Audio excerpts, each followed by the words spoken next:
আর অর্ধেক মাটি খাইছি আমি আপনার কাছে মাইয়া বিয়া দিয়া। আরে জামাই আপনি লুকিয়ে রাখছেন? আব্বা আমি আপনার কাছে আইছি।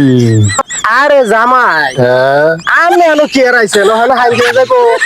আমি ভাই আমার দিগাইছিলাম বুঝি আব্বাই গো মাই কইলো আমি নাকি ঘুর বেড়াইছেন তাই আমি আপনাদের দেখতে পাইছি।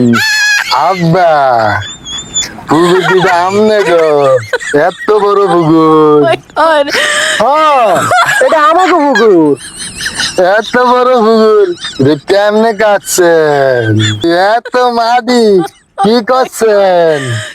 এত মাটি অর্ধেক খাইছে আপনার বাহে আর অর্ধেক খাইছি আমি।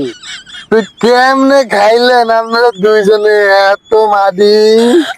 অর্ধেক মাটি খাইছে আপনার বাহে আপনার জন্ম দিয়া, আর অর্ধেক মাটি খাইছি আমি আপনার কাছে মাইয়া বিয়া দিয়া।